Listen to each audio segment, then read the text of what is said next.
नमस्कार दोस्तों मैं अभी अभी देवरा नाम की मूवी को फाइनली देखकर लौट कर आया हूँ। 2 घंटे 50 मिनट मूवी की टोटल लेंथ है। एंड आप लोगों को बता दूं, मैं इस मूवी के लिए इतना ज़्यादा एक्साइटेड था कि मैंने इस मूवी के रिलीज हुए दोनों ट्रेलर तक नहीं देखे थे। उम्मीदें बहुत ज़्यादा थी, but this is an unfortunate कि मुझे ये कहना पड़ रहा है कि ये फिल्म पूरी तरीके से डिसअपॉइंटिंग है। प्लॉट को लेकर, इस फिल्म में कहानी को लेकर कुछ भी सॉलिड नहीं है, कुछ भी ये फिल्म हमको अच्छा ऑफर नहीं कर पाती। कुछ भी ऐसा नहीं है कि जिसमें कोई एक्साइटमेंट हो, जिसमें कोई फील हो, कोई इमोशन हो, कोई वाइब हो कि मूवी को देखने में मज़ा आ रहा हो। ऊपर से जो कहानी है वो निहायत ही क्लीशे है, और स्क्रीन प्ले जो है, जो पेसिंग है, जो राइटिंग भी है, वो भी ठंडी फिलोसोफ्ट कमज़ोर सी है। ऊपर से सेकंड हाफ जो इस मूवी का है वो तो भाई मतलब सोने पे सुहागा हो जाता है। इतना ज़्यादा बकवास है कि क्या ही कहूँ। इंटरवल के बाद ये मूवी पूरी तरीके से ठंडी पड़ जाती है, पूरी तरीके से बिखर जाती है। कुछ भी ऐसा नहीं हो रहा था कि जो आपको इंगेज करके भी रख पाए।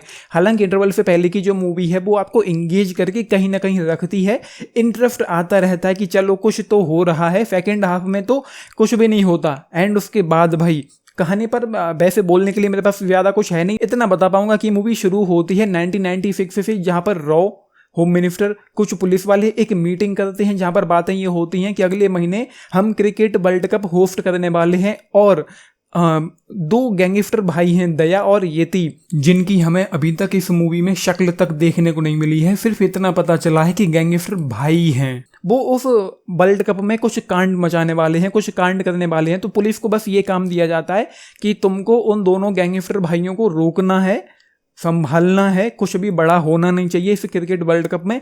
उसके बाद पुलिस इन्वेस्टिगेट करती है, जांच पड़ताल होती है, फिर कुछ तार जोड़ते हैं साउथ इंडिया से, जहां पुलिस वाले पहुंचते हैं। उसके बाद प्रकाश राज जो हैं वो उस पुलिस वाले को देवरा की कहानी सुनाना शुरू कर देते हैं। यहाँ पर भाई मैं ये सोच रहा था कि यार तुम लोग कहाँ साउथ इंडिया तक पहुंच गए, तुम लोग बस अपनी सिक्योरिटी पर ध्यान दो ना। पूरा साउथ इंडिया तुम लोग ढूंढ मार रहे हो उन गैंगस्टर भाइयों के लिए जो 3 महीने से गायब हैं, 3 महीने से बिल्कुल अंडरग्राउंड है, 3 महीने से बिल्कुल शांत हैं, जो कुछ भी नहीं कर रहे हैं। और तुम ये कह रहे हो कि अगले महीने क्रिकेट वर्ल्ड कप होने वाला है जहां पर वो कांड मचाने वाले हैं।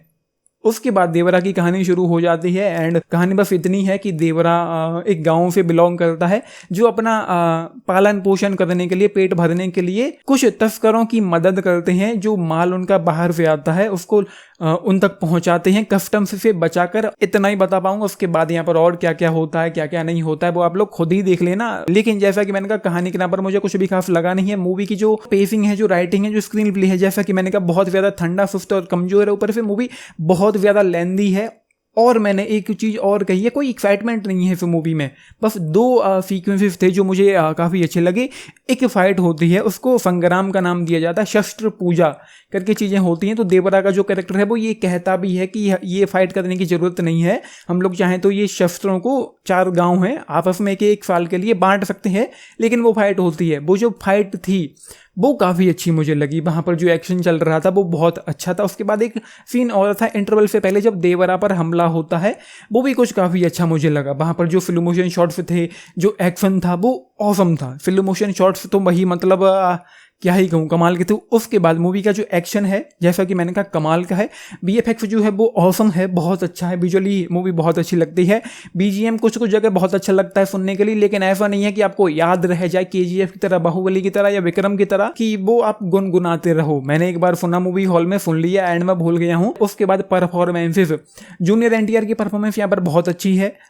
वैसे ही सैफ अली खान की भी बहुत अच्छी है। सैफ अली खान को स्क्रीन पर देखते हुए मुझे लंगड़ा त्यागी वाली एक झलक दिखाई पड़ रही थी। उसके बाद जानवी कपूर, उनका तो इस फिल्म में मतलब होना ना होना एक समान था। ऐसे मैं कहूँ कि जैसे फास्ट एंड फ्यूरियस में अली फजल जितने थे, उतने ही इस मूवी में जानवी कपूर है, उतना ही रोल है जिसका कुछ भी लेना देना, कोई सर पैर नहीं है। उनका होना ना होना, जैसा कि मैंने कहा, एक समान है। नहीं भी होती तो कोई घंटा फर्क नहीं पड़ने वाला था यहाँ पर जानवी कपूर को लेकर। तो भाई बस ये है मूवी। इसके अलावा भाई यहाँ पर कुछ भी मुझे देखने को मिला नहीं है। कुछ भी ऐसा नहीं है कि मैं कह पाऊँ कि कुछ अच्छा था।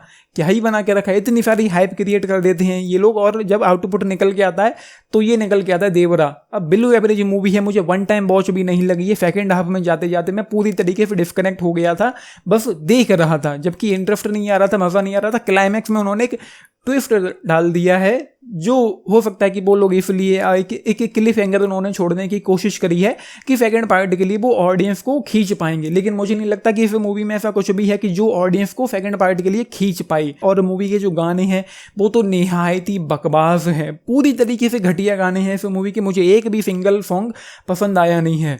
जस्ट 2 स्टार आउट ऑफ 5 इस मूवी के लिए, सिर्फ एक्शन को, VFX को, BGM को और परफॉर्मेंसेस को ध्यान में रखते हुए।